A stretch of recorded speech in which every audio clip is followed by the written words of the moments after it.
केंद्र सरकार ने रविवार को देश में लॉकडाउन 31 मई तक बढ़ाने का ऐलान किया। चौथे चरण में राज्यों को ज्यादा अधिकार दिए गए हैं। राज्य ग्रीन, ऑरेंज और रेड जोन के साथ बफर और कंटेनमेंट जोन तय कर सकेंगे। कंटेनमेंट जोन छोड़कर अन्य क्षेत्रों में राज्य बिना रोक वाली गतिविधियों और दुकानें खोलने की मंजूरी दे सकेंगे। गृह मंत्रालय की ओर से जारी दिशा निर्देश के अनुसार राज्य दुकान, बाजार और व्यावसायिक स्थलों पर काम के लिए अलग अलग समय तय कर सकेंगे। कंटेनमेंट जोन में जरूरी सेवाओं को परमिशन होगी। रात 7 से सुबह 7 बजे तक आवाजाही पर भी रोक रहेगी।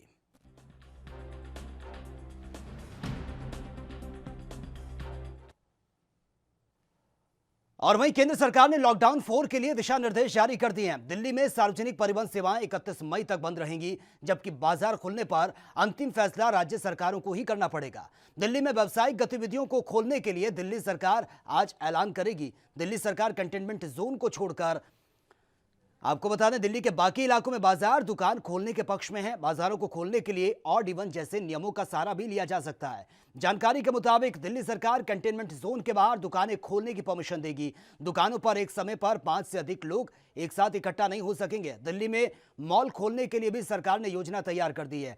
मॉल में अंदर बने रेस्टोरेंट में बैठकर खाना नहीं खाया जा सकेगा। मॉल में बनी दुकानों पर भी 5 व्यक्तियों वाला नियम ही लागू होगा।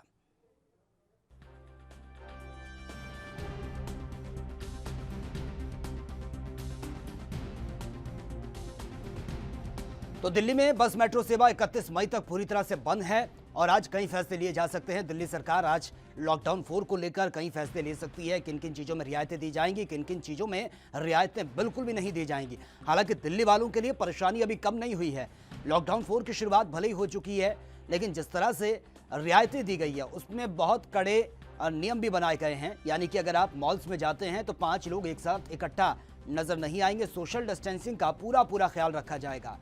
तो बस मेट्रो सेवा 31 मई तक बंद है और आज कई अहम फैसले लिए जाएंगे। क्या कुछ वो फैसले हो सकते हैं, क्योंकि दिल्ली की आवाम से दिल्ली के मुख्यमंत्री अरविंद केजरीवाल ने सुझाव भी मांगे थे इस लॉकडाउन 4 को लेकर कि क्या कुछ इसमें होना चाहिए आगे, क्योंकि हम देख रहे हैं कि दिल्ली में आंकड़ा बहुत तेजी से बढ़ रहा है और अभी भी हालात ये हैं कि नए नए केस सामने आने के बाद दिल्ली सरकार की मुश्किलें कम होने का नाम नहीं ले रही हैं। लेकिन लंबे समय तक कामकाज ठप नहीं रह सकता और दिल्ली एक वो मेट्रो सिटी है जहां पर दूर दूर से लोग काम के लिए आते हैं। अगर काम की शुरुआत यहां पर होगी, जो मजदूर यहां से पलायन कर चुके हैं वो कम बैक करेंगे और सरकार के लिए मुश्किलें लगातार जारी हैं। और वहीं कोरोना से जंग में प्रभावी लॉकडाउन का चौथा चरण पिछले 3 हिस्सों के लॉकडाउन से कई मायनों में अलग होने जा रहा है। प्रधानमंत्री नरेंद्र मोदी ने 12 मई को राष्ट्र के नाम अपने संबोधन में पहले यह संकेत दे दिया था। दरअसल केंद्र सरकार ने लॉकडाउन के व्यापक दिशा निर्देश तो तय कर दिए, लेकिन इसे किस तरह से, किस हद तक लागू किया जाना है या नहीं, यह फैसला राज्य सरकारों पर फिलहाल छोड़ दिया गया है। इससे साफ है कि अब कोरोना से निपटने के लिए राज्यों की जवाबदेही ज्यादा होगी। और पिछले 3 चरणों में कई राज्यों ने और राजनीतिक दलों ने केंद्र सरकार के इस बात के लिए आलोचना भी की थी। वो राज्यों पर अपनी कई पाबंदियां थोप रहे हैं और राज्यों को अपने ढंग से काम करने का मौका नहीं मिल पा रहा है।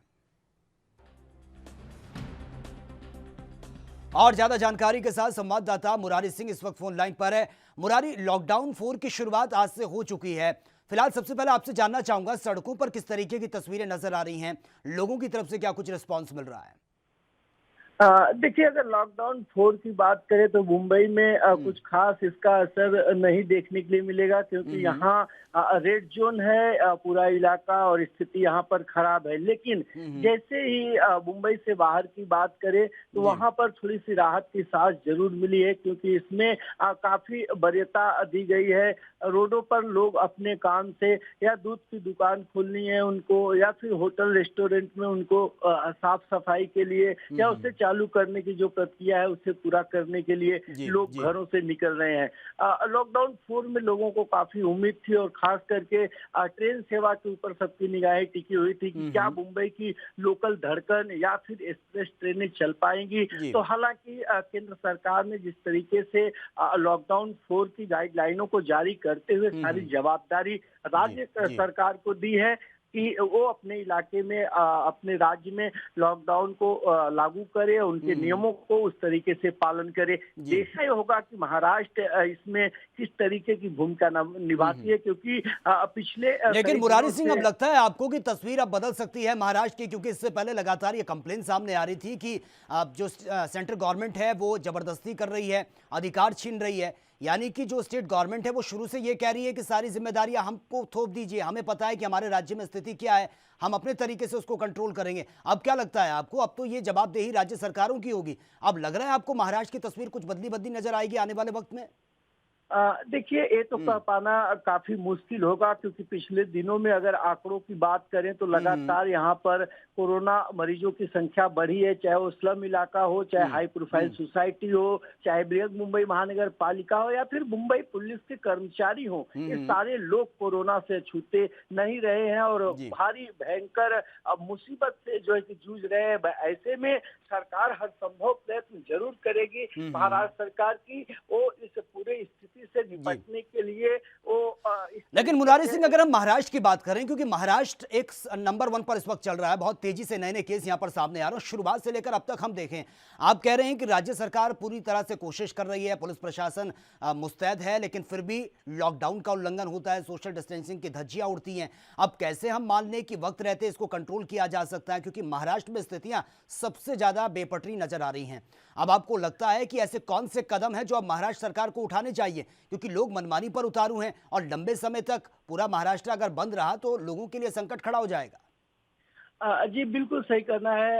आपको बता दें कि जिस तरीके की स्थिति महाराष्ट्र में बढ़ती जा रही थी, उसके पीछे का सबसे ज्यादा वजह था कि यहाँ बड़े पैमाने पर दिहाड़ी मजदूरी करने वाले लोग थे, झुग्गी झोपड़ी में बड़े तादाद में कोरोना वायरस पहुंच गया था और ऐसे में कई लाख की तादाद में मजदूर पलायन कर चुके हैं। तो जो भीड़ रेलवे स्टेशन के बाहर देखने के लिए मिलती थी, अस्पताल के बाहर या रोडों पर जो भीड़ दिखती थी, वो भीड़ अब दिखाई नहीं दे रही है। और यही स्थिति थोड़ी थोड़ी अगर सामान्य होती है तो जो अस्पतालों की स्थिति है, चाहे वो नायर हो, कूपर हो, वाडिया हो, चाहे कामगार हॉस्पिटल हो, शताब्दी हो, तो इन अस्पतालों में भी जो भीड़, जो गर्दी बढ़ती जा रही थी, उस पर नियंत्रण थोड़ा सा पा सकती है महाराष्ट्र सरकार। जहां तक इस 4 लॉकडाउन में राज्य की जो जवाबदारी मिली है, मुख्यमंत्री उद्धव ठाकरे अपने कैबिनेट मंत्रियों के साथ आज बैठक करेंगे और तमाम उन संवेदनशील इलाकों को, रेड जोन को सख्ती बरतने की बात करेंगे। जी चलिए मुरारी सिंह, बहुत बहुत शुक्रिया फिलहाल आपका तमाम जानकारी के लिए। दिल्ली से संवाददाता राजीव तिवारी इस वक्त फोन लाइन पर है। राजीव, फिलहाल अगर हम दिल्ली की बात करें, क्योंकि महाराष्ट्र के बाद और कुछ और राज्यों के बाद दिल्ली का नंबर आता है जहां पर बहुत तेजी से आंकड़ा बढ़ रहा है। फिलहाल लॉकडाउन 4 की शुरुआत हो चुकी है सुबह से, और अब तक की अगर मैं बात करूं, किस तरीके की तस्वीरें नजर आ रही हैं और फिलहाल लोगों की तरफ से क्या कुछ रिस्पॉन्स मिल रहा है? देखिए, बिल्कुल बता दें, जिस तरीके से आज जो चौथे लॉकडाउन की शुरुआत की गई है, यानी कि आज से चौथे लॉकडाउन की जो शुरुआत हुई है, तो कहीं ना कहीं ये जरूर है, सरकार ने लोगों को राहत देने के लिए कुछ जगहों पर छूट दी गई है। यानी कि कह सकते हैं जो दुकानें थी जरूर रोजमर्रा की, वो दुकानें खोल सकती है, मगर सोशल डिस्टेंसिंग के साथ। बात करें जो दुकानें हैं, यानी कि जो बड़े कॉम्प्लेक्स है या शॉपिंग मॉल है, वो बंद रहेंगे, सिनेमा हॉल है वो बंद रहेंगे, स्विमिंग पूल है वो बंद रहेंगे, जिम है वो बंद रहेंगे। यानी कि जो धार्मिक स्थल है, यानी कि मंदिर है या मस्जिद है या फिर गुरुद्वारे हैं, वो सभी बंद रहेंगे। यानी कि कह सकते हैं सरकार ने कोशिश जरूर की है कि लोगों को राहत देने की, मगर देखने वाली बात है किस तरीके से ये चौथे लॉकडाउन की जो शुरुआत की है, क्या लोग बाग उसके अंदर सोशल डिस्टेंसिंग का पालन करेंगे? क्या ये जो तीसरे लॉकडाउन के अंदर लोगों ने धज्जियां उड़ाई थी लॉकडाउन की, तो कहीं ना कहीं ये जरूर है कि अगर, लेकिन राजीव अंदर खान, खबर ये भी सामने आ रही है कि जो गाइडलाइन लॉकडाउन 4 को लेकर जारी की गई है वो तो फॉलो करनी पड़ेगी, लेकिन खबर ये भी है कि आज दिल्ली सरकार कुछ और ऐलान भी कर सकती है। जी बिल्कुल, ये सही कहा आपने। जिस तरीके से बात करें अरविंद केजरीवाल यानी दिल्ली सरकार के सीएम की, तो कहीं ना कहीं सीएम जी हर तरीके से कोशिश जरूर कर रहे हैं कि नया कुछ लेके आए ताकि लोग बाग उसको फॉलो करें, और गाइडलाइन के साथ साथ वो अपनी भी कुछ रणनीति अपना रहे हैं, जिसकी वजह से वो दिल्ली की जनता को आराम देने की कोशिश कर रहे हैं। मतलब एक काम भी मिले और जनता को थोड़ा सा रिलैक्स भी मिले, यानी कि कोरोना वायरस से छुटकारा भी मिले। तो कहीं ना कहीं ये जरूर है, उन्होंने अस्पतालों की तरफ जो अपनी मुहिम चलाई थी, यानी कि ये इलाज के लिए, वो कहीं ना कहीं कारगर हुई। मगर दूसरी तरफ ये भी देखा कि जिस तरीके से वो वाइन शॉपों को जो खोलने की साथ जो उन्होंने कह सकते हैं गलती की थी, क्योंकि उस तरीके से लोग लगातार बाहर निकलते चले गए, जिसकी वजह से इतनी बड़ी दिल्ली की तादाद जो थी, यानी कि। लेकिन राजीव, अब ये भी क्लियर हो चुका है, क्योंकि जो सेंट्रल गवर्नमेंट है वो कह चुकी है राज्य सरकारों को कि अब उनकी जवाबदेही होगी, क्योंकि वो बखूबी जानते हैं उनके स्टेट में हालात कैसे हैं। अब तक सिर्फ ये कंप्लेन सामने आ रही थी कि मोदी सरकार या फिर केंद्र की सरकार जबरदस्ती इंटरफेयर कर रही है, उनको जो सुविधा मिलनी चाहिए, जिस तरीके के वो स्टैंड लेना चाहते हैं, उसको वो स्टैंड नहीं लेने दिया जा रहा है। सभी अधिकारों की बात हो रही थी, अब तो राज्य सरकारों पर छोड़ दिया गया। अब क्या लगता है आपको, अब तो शिकायत का कोई मौका नहीं है, अब पूरी रिस्पॉन्सिबिलिटी निभानी होगी राज्य सरकारों को और किस हद तक कंट्रोल करना होगा, ये एक सबसे बड़ी चुनौती है। बिल्कुल सही कहा आपने। बिल्कुल बात करें राज्य सरकारों की, तो राज्य सरकारों की सबसे बड़ी अब जिम्मेवारी बन चुकी है, क्योंकि केंद्र सरकार ने सिर्फ गाइडलाइन जारी करके अब राज्य सरकारों के ऊपर छोड़ दिया कि राज्य सरकार इसको कैसे फॉलो करेगी और कैसे कोरोना में पेशेंटों की जो गिनती है वो कम करेगी। तो कहीं ना कहीं राज्य सरकारों की काफी बड़ी तादाद के अंदर भूमिका निभाएगी, क्योंकि अगर राज्य सरकारें थोड़ी बहुत भी गलती करती है तो सीधे सीधे जिम्मेवारी उन्हीं राज्य सरकारों की आएगी जहाँ पे कोरोना पेशेंटों की गिनती बढ़ेगी। तो कहीं ना कहीं ये जरूर राज्य सरकारें अपनी जिम्मेवारी अगर निभा पाती है तो कहीं ना कहीं ये जरूर होगा लोगों को राहत मिलेगी। अगर कहीं गलती होती है तो सीधा सीधा जिम्मेवारी राज्य सरकारों की ही बनेगी, क्योंकि हमने देखने को मिला कि दिल्ली के अंदर काफी जगहों पे लोगों को दिक्कतें आई थी, जिसकी वजह से राज्य सरकारों ने केंद्र सरकार के ऊपर ठीका फोड़ दिया कि केंद्र सरकार उनको एक इजाजत नहीं दे रही है, भाई केंद्र सरकार उनको काम नहीं करने दे रही है। तो कहीं ना कहीं जरूर राज्य सरकार, केंद्र सरकार ने राज्य सरकारों के ऊपर जिम्मेवारी डाल दी है, तो राज्य सरकारों की अब इतनी बड़ी जिम्मेवारी होगी कि शायद जनता भी उनको गौर करेगी। अगर जनता फॉलो नहीं कर पाती गाइडलाइन को तो कहीं ना कहीं राज्य सरकार बहुत बड़ी मुसीबत में आ सकती है, क्योंकि राज्य सरकारों की जिम्मेवारी बहुत ज्यादा बढ़ चुकी है। बिल्कुल जी चलिए राजीव, बहुत बहुत शुक्रिया फिलहाल आपका तमाम जानकारी के लिए। लखनऊ से संवाददाता पुनीत मोहन इस वक्त फोन लाइन पर है। पुनीत, सबसे पहले अगर लखनऊ की मैं बात करूं, लॉकडाउन 4 की शुरुआत हो चुकी है, सुबह से लेकर अब तक किस तरीके की तस्वीरें सामने आ रही हैं, लोगों की तरफ से क्या कुछ रिस्पॉन्स मिल रहा है? देखिए सचिन, लॉकडाउन 4 की शुरुआत हो चुकी है और जैसा कि केंद्र सरकार ने निर्देशित किया था कि रात 7 से सुबह 7 तक कर्फ्यू रहेगा, यानी मूवमेंट कम रहेगा, लेकिन 7 बजे के बाद थोड़ी सी हलचल दिख रही है, क्योंकि कुछ शर्तों के साथ में ऑफिस खोले गए हैं। लखनऊ भी रेड जोन में है। देखिए, सबसे बड़ी बात आपको बताना चाहूंगा कि लॉकडाउन 4 में उत्तर प्रदेश में कोई खासा रियायत नहीं मिली है।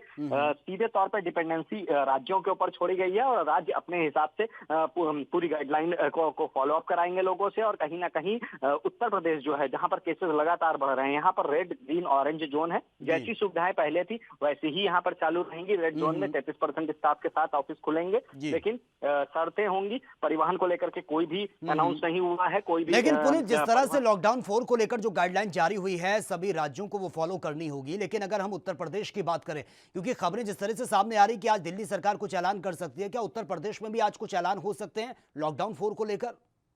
जी बिल्कुल, जिस तरीके से कल केंद्र ने लॉकडाउन 4 को लेकर के गाइडलाइन जारी करी है, आज सीएम योगी टीम 11 के साथ बैठक करेंगे और जरूरी दिशा निर्देश देंगे, जिसमें जो मोस्टली सबसे ज्यादा जिसकी उम्मीद करी जा रही है कि छोटे दुकानदारों को कुछ राहत दी जाएगी और कुछ शर्तों के साथ उनको भी दुकान खोलने की परमिशन दी जाएगी। लेकिन सोशल डिस्टेंसिंग और फेस मास्क ये सबसे ज्यादा जरूरी है। बिना मास्क के कोई नहीं निकलेगा। रात 7 से सुबह 7 तक किसी को भी निकलने की परमिशन नहीं होगी। आकस्मिक सेवाएं वगैरह जो जिनकी गाड़ियां आती जाती रहती है वो वैसे निरंतर रहेंगी। और रेड, ग्रीन, ऑरेंज जोन में जिस तरीके की छूट चल रही है, ग्रीन और ऑरेंज में छूट कुछ ज्यादा है, रेड जोन में सख्ती ज्यादा है, वो सख्ती बरकरार रहेगी। हॉट स्पॉट एरिया सरकारें अपने, जो जिला प्रशासन होगा वो अपने हिसाब से फैसला लेगा। लेकिन पुनीत, अगर देखें अब राज्य सरकारों के लिए मुश्किलें कम नहीं है, लगातार ये आंकड़े बढ़ रहे हैं और अब ये कह दिया गया है कि जवाबदेही राज्य सरकारों की होगी। केंद्र सरकार की तरफ से अब पूरा सब कुछ छोड़ दिया गया है राज्यों पर, क्योंकि लगातार ये कंप्लेन सामने आ रही थी कि अब जो राज्य हैं वो बेहतर जानते हैं अपने स्टेट के बारे में कि यहाँ पर आंकड़े किस गति से बढ़ रहे हैं, कैसे इसको कंट्रोल करना है। और शायद यही वजह है कि अब पूरी जिम्मेदारी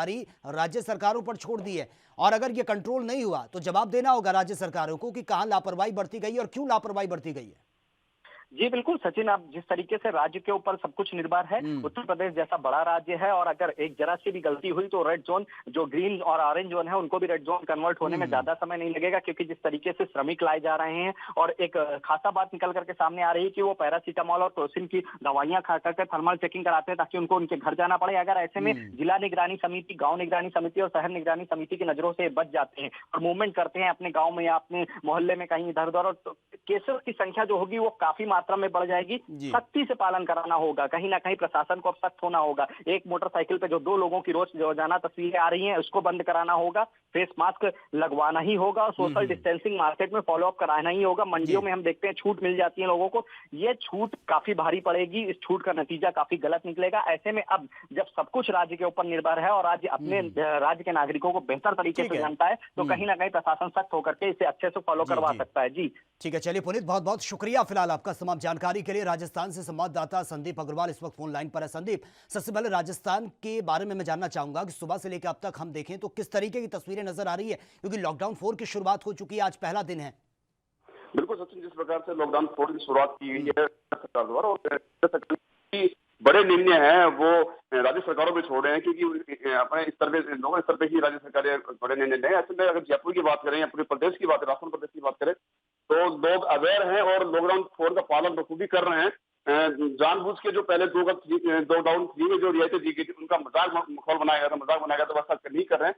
आमजन जो है सरकार का साथ दे रहा है, प्रशासन का साथ दे रहा है, और प्रशासन भी इस सुखद अनुभूति ले रहा है, क्योंकि जो लॉकडाउन 4 में जो रियायतें मिलनी थी वो मिल रही है, और लगातार जो कवायदें की जा रही है, मॉनिटरिंग की जा रही है कि भाई लॉकडाउन 4 में भी रियायतें दी जाएगी, लेकिन सख्ती बरती जाएगी। ऐसे में आमजन भी है वो पूरा प्रशासन से सहयोग करता नजर आ रहा है। बिल्कुल संदीप, लेकिन अब बड़ी जिम्मेदारी राज्य सरकारों की हो चुकी है। सब कुछ अब राज्य सरकारों के हवाले है कि वो किस तरीके से इस महामारी को कंट्रोल करता है। अगर लापरवाही सामने आती है तो जवाब भी देना होगा सेंट्रल गवर्नमेंट को कि किस तरीके से यहाँ पर लापरवाही बरती गई है और क्यों लापरवाही बरती गई है। क्योंकि अब तक सिर्फ सवाल यही उठ रहे थे कि सेंट्रल गवर्नमेंट की तरफ से इंटरफेयर किया जाता है ताकि स्थिति को वो कंट्रोल नहीं कर पा रहे हैं। पर चाहे महाराष्ट्र की बात करें या फिर पश्चिम बंगाल की बात करें, तमाम ऐसे राज्य जहां पर इस वक्त बीजेपी की सरकार नहीं है, एक बॉन्डिंग नहीं बन पा रही थी, तालमेल का अभाव था। अब पूरी जिम्मेदारी राज्य सरकारों के हवाले है। क्या लगता है आपको कि आने वाले वक्त में स्थितियां कंट्रोल में होंगी?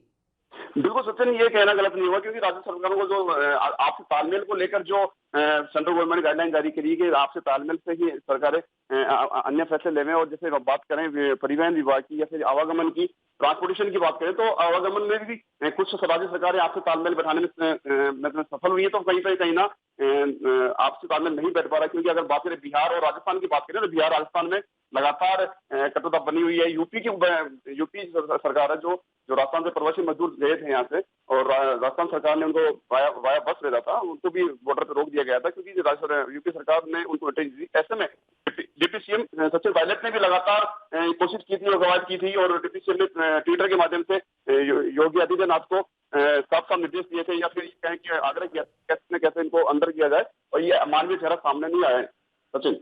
लेकिन संदीप, अब क्या आपको लगता है 31 मई तक के लिए लॉकडाउन ये आगे बढ़ा दिया गया है? हालांकि अब कामकाज जो है वो भी जारी रहेगा और जो नियम जो गाइडलाइन जारी की गई है उसको भी फॉलो करना होगा, लेकिन आपको लगता है कि लोग समझदारी से काम ले रहे हैं? क्योंकि बार बार ये कहा जा रहा है सोशल डिस्टेंसिंग, मास्क का इस्तेमाल करें, और अगर बाहर जाते हैं तो बहुत सावधानी के साथ, प्रिकॉशंस के साथ निकले। आप लगता है आपको कि लोग अब जिम्मेदारी को समझ भी रहे हैं? बिल्कुल सचिन, जिस प्रकार से लॉकडाउन 4 में रियायतें दी जानी है वो दी जाएगी, और ये राज्य सरकार का भी फैसला है। राज्य सरकार ने मीडिया के माध्यम से ये साफ कर दिया है कि लॉकडाउन 4 में जो रियायतें मिलनी चाहिए वो मिलेगी, किंतु सशर्त मिलेंगी। शर्त के आधार पर वो लॉकडाउन में 4 में रियायतें आमदन से हमने कोरोना के साथ जिंदगी जीनी है, तो जो संयम से जिएंगे, साथ लेके जिएंगे, लेकिन सतर्कता और सावधानी बरतेंगे। वहीं पे मास्क की बात करें, सोशल डिस्टेंसिंग की बात करें, वो लगातार जो है आमजन जो है वो साफ साफ कह रहा है कि भाई हम मास्क भी यूज करेंगे, सोशल डिस्टेंसिंग का पालन करेंगे, क्योंकि हमको अपनी नहीं परिवार, ये पूरे देश की सुरक्षा चाहिए। दिन है ये तो आने वाला वक्त बताएगा कि कितना इस गाइडलाइन को पालन किया जा रहा है, लॉकडाउन का कितना पालन किया जा रहा है। क्योंकि हम देखते हैं कि शुरुआत में बहुत कुछ अच्छा होता है, लेकिन धीरे धीरे जैसे वक्त बीतता है लोग लापरवाह हो जाते हैं। चलिए, बहुत बहुत शुक्रिया फिलहाल आपका इस तमाम जानकारी के लिए। जम्मू कश्मीर से संवाददाता रविंद्र श्रीवास्तव इस वक्त फोन लाइन पर है। रविंद्र, फिलहाल सुबह से लेकर अब तक किस तरह की तस्वीरें सामने आ रही है? क्योंकि लॉकडाउन 4 की शुरुआत हो चुकी है और बहुत सख्त हिदायत दी गई है, या फिर मैं ये कहूँ कि सब कुछ अब राज्य सरकारों के हवाले है? जी बिल्कुल, देखिए कहीं ना कहीं लॉकडाउन 4 इसलिए लगाना पड़ा और उसमें रियायतें इसलिए नहीं दी गई हैं क्योंकि लगातार जो है कोरोना के मामले बढ़ रहे हैं। ठीक है। जम्मू कश्मीर के अंदर की अगर बात करें तो जम्मू प्रोविंस के अंदर भी जो है लगातार कोरोना जो है पांव पसार रहा है, मामले लगातार बढ़ रहे हैं। रात को भी करीब 4 मामले जो हैं जम्मू सिटी के अंदर जो हैं वो दर्ज किए गए हैं। तो कहीं ना कहीं लॉकडाउन 4 लगाना जरूरी था, क्योंकि जिस तरह से लोग खुद भी इस चीज को नहीं समझ रहे हैं कि कोरोना जो है वो जानलेवा बीमारी है, वायरस है, जिसके चलते लोगों को खुद भी परहेज करना पड़ेगा। लेकिन जिस तरह से सोशल डिस्टेंसिंग की धज्जियां उड़ रही हैं, लॉकडाउन का पूरी तरह से पालन नहीं किया जा रहा है, तो इसी को लेकर जम्मू कश्मीर सरकार ने भी फिलहाल कोई भी रियायत देने से अभी मना किया है। जैसे लॉकडाउन 3 में चल रहा था, ऐसे ही लॉकडाउन 4 जो है वो उसी तरह से जारी रहेगा जी। लेकिन रविंद्र, लॉकडाउन 3 की अगर हम बात करें, उसमें तो खुलेआम सोशल डिस्टेंसिंग की धज्जियां उड़ती भी नजर आई थी। जो रियायत दी गई थी वहां पर लोगों ने उसको फॉलो नहीं किया है। अब लॉकडाउन 4 में तो यह कहा जा रहा है कि पूरी रिस्पॉन्सिबिलिटी, अगर लापरवाही बढ़ती जाती है तो जवाब देना होगा राज्य सरकारों को। एक बड़ी रिस्पॉन्सिबिलिटी है राज्य सरकारों के ऊपर कि कैसे इसको कंट्रोल करना है, क्योंकि अब तक लगातार ये बात भी सामने आ रही थी कि इंटरफेयर हो रहा है सेंट्रल गवर्नमेंट की तरफ से, जिस वजह से वो कंट्रोल नहीं कर पा रहे हैं। अब क्या आपको लगता है कि अगर बड़ी जिम्मेदारी दी गई है तो जिम्मेदारी को गंभीरता से निभाना भी होगा? बिल्कुल, देखिए कहीं ना कहीं जिम्मेदारी जो सरकारों की बनती है उसको निभाना होगा। हालांकि जम्मू कश्मीर जो है राज्य से यूडी बन चुका है और यहाँ की सरकार को भी जो है खुद सख्ती से पालन करवाने होंगे, क्योंकि उसके लिए कदम भी उठा लिए गए हैं। रात 7 बजे से लेकर सुबह 7 बजे तक का कर्फ्यू जो है प्रशासन की तरफ से लगा दिया गया है और कैंटोनमेंट जोन जो है वहां पर पूरी तरह से सख्ती जो है वो बरती जाएगी। तो कहीं ना कहीं जिस तरह से प्रशासन की तरफ से कदम उठाए जा रहे हैं, लेकिन बार बार हमारे दर्शकों से अपील है कि आप भी खुद उस चीज का समझिए कि जो कोरोना है उससे अगर पार पाना है तो खुद भी उसको लेकर कदम उठाने होंगे। तो हालांकि पूरी तरह से प्रशासन जो है पूरी तरह से मुस्तैद है, वो अपनी तरफ से काम कर रहा है, लेकिन जो लोग हैं वो इस चीज का पालन नहीं कर रहे हैं जी। बिल्कुल। चलिए रविंद्र, बहुत बहुत शुक्रिया फिलहाल आपका इस तमाम जानकारी के लिए। अमृतसर से संवाददाता अमित शर्मा इस वक्त फोन लाइन पर है। अमित, अगर अमृतसर की मैं बात करूं या फिर पंजाब की अगर हम ले लें, लॉकडाउन 4 की शुरुआत हो चुकी है। हालांकि पंजाब सरकार ने पहले यह कह दिया कि 31 मई तक लॉकडाउन रहेगा। फिलहाल सुबह से लेकर अब तक किस तरह की तस्वीरें देखने को मिल रही हैं, लोगों की तरफ से क्या कुछ रिस्पॉन्स मिल रहा है? जी सचिन, बिल्कुल। अगर हम पंजाब की बात करें तो लॉकडाउन और कर्फ्यू, इसमें बहुत फर्क रहता है कि लॉकडाउन में दुकानें खुलने की जरूरत, उसमें दुकानें खुलती है, लेकिन कर्फ्यू में दुकानें बिल्कुल बंद रहती है। अभी लॉकडाउन में 7 बजे से लेकर सुबह रात को 7 बजे तक दुकानें खुलेंगी, लेकिन उसके बाद पूरी तरह से सब कुछ बंद रहेगा। और अभी हम बात करें कि लगातार जो मामले कोरोना के पहले पॉजिटिव मामले सामने आ रहे थे, लेकिन अभी उन मामलों में काफी कमी आनी शुरू हो गई है। जैसे अगर तरनतारन की बात करें, फिरोजपुर की बात करें या फिर अमृतसर की बात करें, अमृतसर में जिस हिसाब से कोरोना के पॉजिटिव मामलों की तादाद एकदम से बड़ी थी और रेड जोन घोषित कर दिया गया था, और अभी उसी मामलों में लगभग काफी जो मरीज थे वो ठीक होके जा चुके हैं। तरनतारन में पूरी तरह से कोरोना मुक्त हो चुका है, फिरोजपुर कोरोना मुक्त हो चुका है और कई ऐसे डिस्ट्रिक्ट हैं जो कोरोना मुक्त हो चुके हैं। जिसके बाद कैप्टन सरकार ने परसों ही इस बात की घोषणा कर दी थी कि पंजाब में कर्फ्यू पूरी तरह से हटा दिया गया है, लेकिन लॉकडाउन 31 तारीख तक जारी रहेगा और लोगों को जागरूक होने की जरूरत है। लोग मास्क पहन के घर से निकले और सोशल डिस्टेंसिंग का खास ख्याल रखें। अगर कोई दुकान खुलती है और वहां पे सोशल डिस्टेंसिंग का पालन नहीं होता तो उसके खिलाफ सख्त कार्रवाई का भी प्रावधान किया गया है। जी, जिस तरह से हम देख रहे हैं कि मजदूरों के प्लान का जो सिलसिला है वो लगातार जारी है। पंजाब से भी हमने देखा है कि बहुत सारे ऐसे मजदूर हैं जो अपने गृह राज्य जाना चाहते हैं, लेकिन उनको जगह जगह रोका जा रहा है। वो सबसे बड़ी सिरदर्दी बना हुआ है, क्योंकि बहुत से मजदूर ऐसे हैं जो पंजाब में आना चाहते हैं। अब किस तरह से उनको कंट्रोल किया जा रहा है, क्योंकि खबरें तो ये भी सामने आ रही है कि जब उनकी टेस्टिंग हो रही है उससे पहले या तो वो पैरासीटामोल खा रहे हैं या फिर वो एंटी फीवर कोई टैबलेट खा रहे हैं और उसमें वो रिपोर्ट उनकी बिल्कुल साफ आती है। तो ये कहीं ना कहीं खतरा हो सकता है। जी बिल्कुल, ये खतरा हो सकता है, क्योंकि जिस हिसाब से पंजाब में कर्फ्यू था, मजदूर यहाँ पे काम कर रहे थे या फिर बाहरी राज्य से जो भी मजदूर यहाँ पे आए थे वो यहाँ पे काम थे, उनका काम बिल्कुल बंद हो चुका था कर्फ्यू की वजह से। लेकिन जैसे ही अभी कर्फ्यू हटा वो काम दोबारा से चल पड़ा और अभी जो मजदूर वापस जाना चाहते थे वो यहाँ पे रुक गए क्योंकि काम चल पड़ा है। सो अभी कुछ मजदूरों की टेस्टिंग भी हो रही है। वो जिस हिसाब से अभी कई यहाँ पे रिजोर्ट में, क्योंकि पहले हॉस्पिटल में उनकी टेस्टिंग करवाई जा रही थी, स्क्रीनिंग करवाई जा रही थी, लेकिन अभी क्योंकि जगह कम होने की वजह से रिजोर्ट कई पंजाब सरकार द्वारा किए गए हैं कि यहाँ पे मेडिकल किया जाएगा। उस मेडिकल में साफ होने के बाद ही उनको ट्रेनों के रास्ते वापस भेजा जाएगा। लेकिन अभी कुछ मजदूर, हमारी बात हुई है मजदूरों से, कुछ मजदूर यहाँ पे रुकने को तैयार है क्योंकि काम चल पड़ा है और उनको रोजगार अभी मिलना शुरू हुआ है। सो अभी लगता है कि उनका यहाँ पे रुकना जायज है। जी चलिए अमित, बहुत बहुत शुक्रिया। आप भी अपनी प्रतिभा दिखाना चाहते हैं और खबरों को हम तक पहुंचाना चाहते हैं तो तमाम खबरों को करें अपने मोबाइल पर रिकॉर्ड और 7888497079 पर करें व्हाट्सएप। साथ ही दुनिया की तमाम खबरों से जुड़े रहने के लिए हमारे चैनल को करें लाइक, शेयर, सब्सक्राइब।